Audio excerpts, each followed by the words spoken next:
Good evening, wherever you are in the world. I'm Angela Cripps, the MD of the Recruiting Gym, and this is the Daily Workout, live at 9 a.m. every morning in the UK here. This week it's my life in recruitment, and I couldn't do this without Hung Lee. Good morning, Hung. How are you? Morning, Angie. How are you doing? Morning, everybody. How is everyone doing? Well, they're all okay. I can relax a little bit now. Hung turned up 10 seconds before we were. I'm really sorry. I had like a really tight call. I couldn't get closed, but I was always going to be here. No worries. I would not miss this. We've been messaging all morning, so I thought, yeah, no, he's here. I thought you had tech issues, to be honest. No. I'm here. So yes, I haven't done my hair either, Alan, as you can see. Unlike Angela here, who always looks marvelous on screen. Well, you know what? I didn't, and I had time to get the straighteners out. Try and do something with it, because I was sitting there. I thought, oh God, no. So it's not great, but better than normal at the moment. What I'm going through. So this is my life in recruitment. We've had Greg Savage so far, Lauren Harrop yesterday. We've got Debbie Clements tomorrow, and then Louise Triance on Friday. I'm loving it. I think I'm going to make this a regular quarterly thing. We have 7 topics at the moment that are regulars every quarter, so this might be number 8. And what we're doing, we're asking you how you got into recruitment. What's the good, the bad, and the ugly of your recruitment life story? And then what would be your top tip, bit of advice for someone that's joining now? You know, what would you have liked someone to tell you way back when you started? So let's go back to the beginning, Hung. How did you get into the recruitment world? I actually chose this life, Angela. First one I've come across. Yeah. None of this. Yeah, I fell into it. Nah. I looked at it and I thought, you know what, I'm going to do it. And the only reason for this, there's a little bit of a backstory, but essentially the long short of it is I was like kind of very anti-job when I was a young teenager. So I just wanted no way to get a white collar job sitting behind a desk. That was a nightmare for me. I thought, right, no way am I going to do this. And I ended up selecting sort of academic courses that almost guaranteed that I would never get this job. So I was doing things like philosophy. I was doing like ancient history. Oh yeah, I'll take that. All right, and end up doing like social anthropology. So this is like studying tribes and stuff like this at university. This is perfect for recruitment, isn't it? I didn't realize at the time, but yeah, it's actually turned into be quite useful. Yeah. But the reality was, when I emerged from all of that academic study, I realized that I had indeed successfully sabotaged any kind of job or career path. You achieved your objective. Yay! I totally achieved it, and I was like, oh, what do I do now? And I had like a bit of convalescence. I thought, oh right, shit, do I really want to go into the jungles and study the Yanomami or something? And I thought, I probably don't fancy that. And I was like actually a bit lost, I have to say, after university, a bit lost. And then essentially I had a major incident. I had a massive car crash, and no one died. It was fine. I got busted up though. So my people like commentate on my strut all the time. They say, Hung, you know, I really like your walk. You're walking as if you're some sort of like John Travolta in Saturday Night Fever or something. And I'm saying, no, that's not a strut. That's a walking impediment. Because I'm like, one leg is shorter than it should be. That's why I kind of don't walk properly. Anyway. Oh, I know. Yes, it's the. yeah. I love the way you strut on stage, mate. I can't walk properly. But anyway. What a great way to actually. For a positive to come out of a negative, that actually everyone thinks. Now everyone thinks this. I get into trouble on the street sometimes because people kind of look at me and think, "Oh, look at this guy. He thinks he's all that." I said, "No, man. I'm just trying to get to the bus stop." You know what I mean? But anyway, the reality is, I had lots of time to think about things because I was in and out of hospital, etc. I was on crutches for 18 months, so I couldn't really walk. Wow. And that was a long time. So you obviously have a long time to think. And your world shrinks. Let me tell you this: your world shrinks when you have no mobility. I was like basically, it was the sofa and the TV was my world, and so that was the case. Isn't it? Yeah, very, very difficult. I had 8 months with an ACL. Couldn't walk. I was at a really low level, right? So morally, spiritually, confidence-wise, all of that, I couldn't have been lower. Anyway, I had a realization, like a complete epiphany. That I started applying to a few jobs, etc., really below my grade. Administration in office. Now I'd graduated with a master's degree by then. So, all of this type of stuff, I shouldn't be looking at this. And I was getting rejected from those jobs, being overqualified, rightly so. But anyway, I remember having a moment of truth, and I realized, you know what, your life could potentially. I keep applying to these jobs, and what's going to happen is I'm going to get one of them, and I'll probably just end up just trundling along at a very, very mediocre level, and that could be it. That could be the rest of your low confidence life. And anyway, I realized, you know what, that ain't me. I got to totally change this. Whatever I'm doing now, I've got to completely revamp. Something flipped, like the switch flipped on my mind, and I thought, right, I need to get off these crutches. So I just like hit the physio like a madman. You know, when the physiotherapist said, look, you got to do 100 of these, I'd do 300 of them. And I was like on a mission. And part of that mission was also to examine, you know, what are my life choices that got me to that point. And it was basically, I realized now it was a lot of vanity. It was me, you know, sort of denying responsibility and what I needed to do in this world. Also, I needed to take care of things. You know, my mum was driving the car. Like, why was she driving it? She was already ill. That's part of the reason why it was a crash. I should be doing that. She shouldn't be working. So then I realized I just got to get a job, a proper job, make me as much money as possible. And that was like, okay, I just got to go to London, have a look at what gives me the fastest route to the biggest amount of money as possible. That was recruitment. And so hence I chose that. Yeah, I mean, the psychology would have really helped you in that time, wouldn't it? Once you finally flipped the switch and realised, you could really delve into it, and you probably knew what you were doing and how you were doing it. And why I was mega motivated. Mm. I mean, I got promoted within 6 months, broke the record as soon as I was like the rising star in that first company. Reason why is I was on a mission. I was like completely pissed off. Best International? Yep. Yes, yeah. No, I can remember them back in the day. They were really good as well, weren't they? Very, very good company. Grounding to have at that start.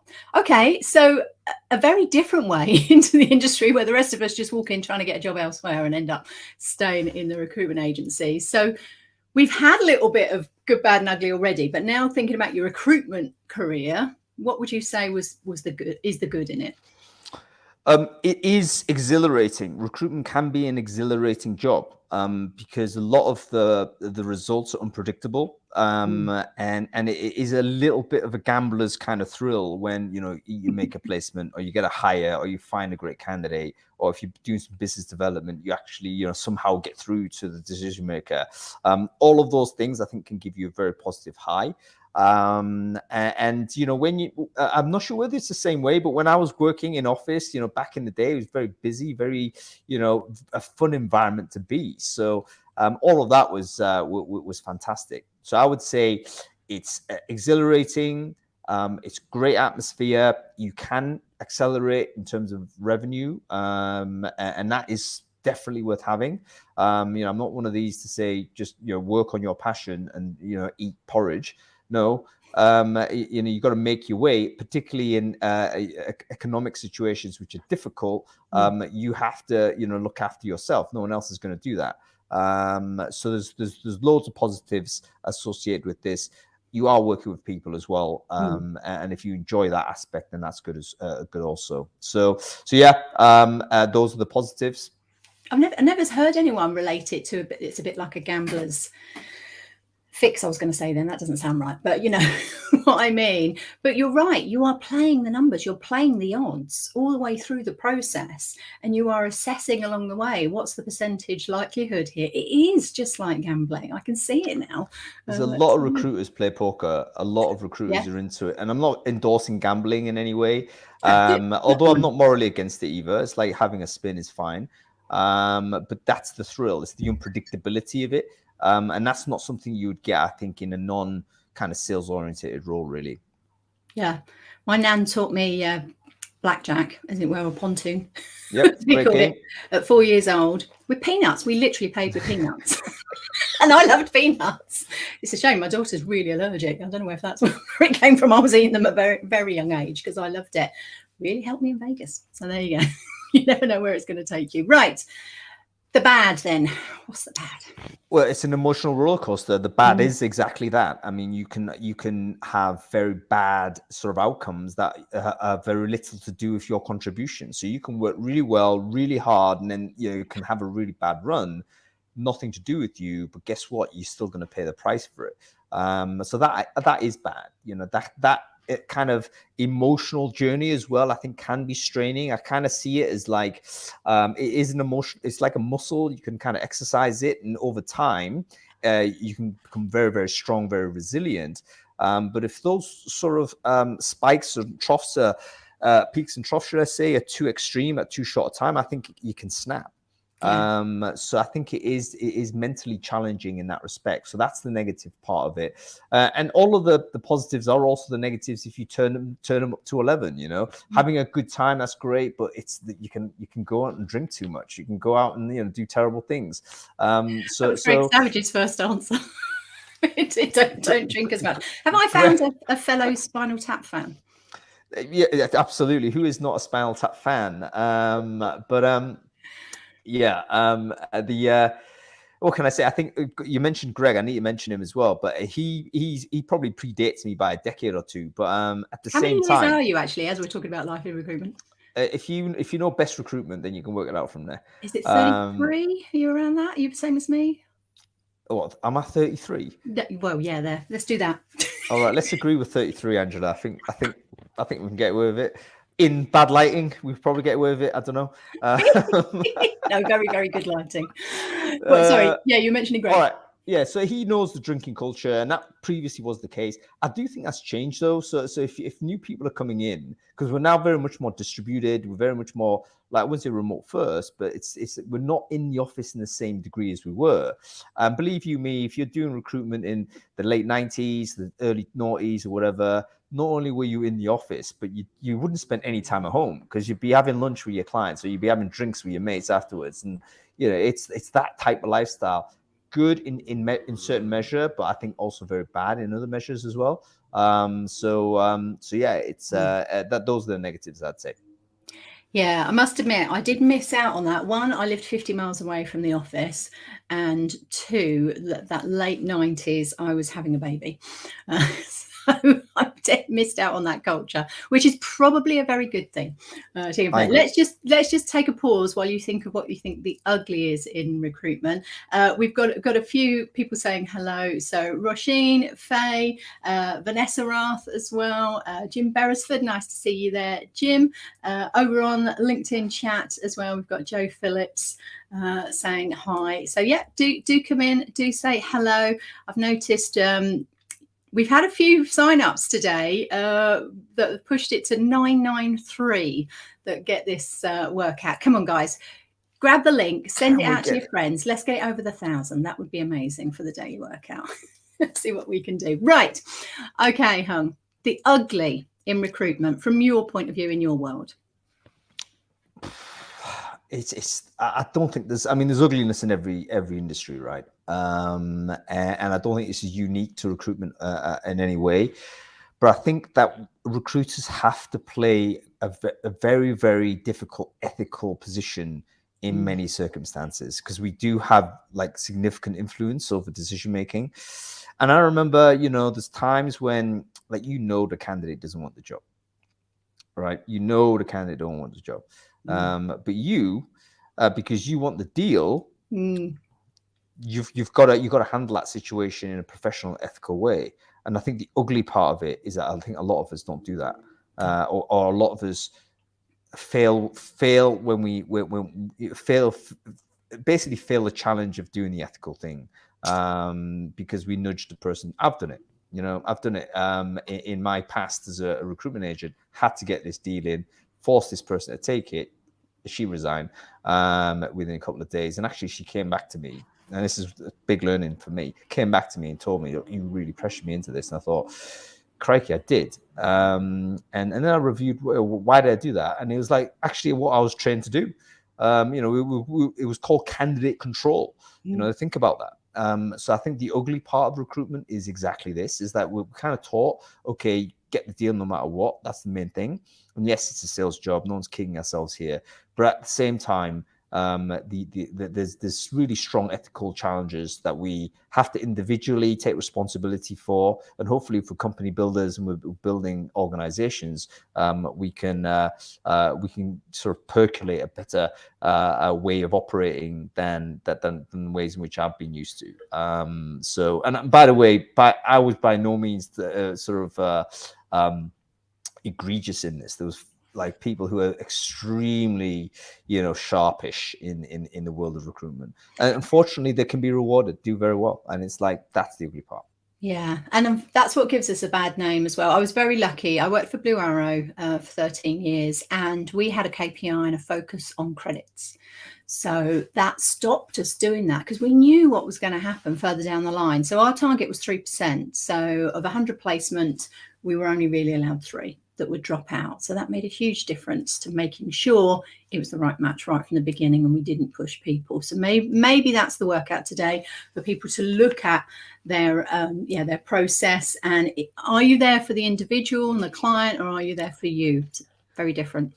All about incentives. Like basically human behavior is driven by incentives at the end of the day. And if you incentivize, this is all about how you design your compensation. If you design it in a certain way, you will trigger certain behavior from those people, or you'll end up like attracting people that perform those behaviors naturally. And this is up to the business owners, basically. How do you want to run your business, essentially? Yeah. Okay. Last question then. Take yourself back, way back when. What would be the bit of advice that you'd give to someone if they were joining you? Joining recruitment for the first time, I would say that this is a hard one, because I think the recruiters that do come in tend to be fairly self-directed. I mean, the ones that I've seen that are successful haven't had a lot of hand-holding needed. But I guess if they're entering in the world of recruitment today, which is very different from when I started, I think the first thing you've got to realize is you've got to really build your own sort of presence in the industry or in the market. Like we used to call this personal branding, etc. But I've since learned, maybe, I'm biased now because of doing brain food and what have you. But I've since learned how important it is to have weight in the industry in some way. When you're starting from zero, obviously you're kind of like the little turtle in planet Earth, just emerging from the beach and swimming away. It's like you got a long way to go, bro. Yeah. However, you give yourself the best chances if you think not just about operational delivery of what you're doing, but think always about how do I build network, how do I build profile, how do I elevate myself in this particular market or vertical I'm in, so that you become someone that is respected by candidates as well as colleagues and what have you. You can do a lot of that outside of the operational activity of recruitment. So yeah, that's the sort of advice I'd say. You've got a parallel process, what you've got to do work-wise in terms of making money, but also think about, okay, how do I kind of build brand, and how do I make sure that I'm going to be like very heavily networked in this space. That's brilliant. Thank you so much for sharing with us, Hung. You mentioned brain food there. We've got the link in the chat there here and LinkedIn. We'll stick it, I think we're on Facebook as well. So if you haven't heard of Recruiting Brain Food, where have you been? How many people do you have following it now? Not that many, about 30,000, I think, 35,000 perhaps. That's a lot in recruitment. That really is. And also, we've put your link in there to follow you. Can people still connect? Because I was surprised with Greg on Monday. People still can connect with him because he had a big cull. He's only connecting with recruiters. Although he's got 300,000 followers. He's called me. I'm going to check now. I said I fully expect to be called by Greg. I think we all thought we were a couple of months ago. He went on holiday to Italy with his wife and he turned off his LinkedIn. So you couldn't find him and you thought, has he blocked me? Where's he gone? Because we were promoting his book at that time. We did our book week. To be honest with you, a lot of people were concerned because I was like, you can actually, it turns out you can hibernate your LinkedIn profile, which I didn't realize. And that's what Greg did. But I thought he'd been blasted off the platform for some reason or whatever. And I was thinking that's really bad if Greg's being blasted off, because he's a very valuable voice in the industry. But good for him. Yeah. Let me just check. Let me just validate whether he's blasted me off as a contact. You're worried now. I'm still there. First degree connection. I've made the call. Brilliant. Brilliant. So have you got any space to connect, or do people just need to follow? No, you got to follow. I mean, it's annoying, but it's actually really hard to delete a sort of contacts. I don't know if anyone's had this experience, but You've got to do it one by one, haven't you? yeah, you got to do it one by one, and you got to. The filters don't help you, so you end up like making really irrational choices. You know, it's like delete all the Collins and stuff. Yeah, if you got first name, second name, and location, and that's all you got.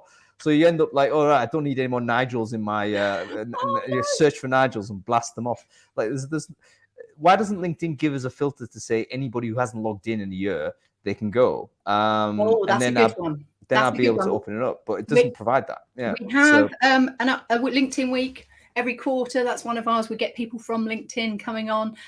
We will put that to them. That's a great idea, because you're right. You want to be engaging with the people that are engaged. So if they're really not using it, let's bin them off and move on.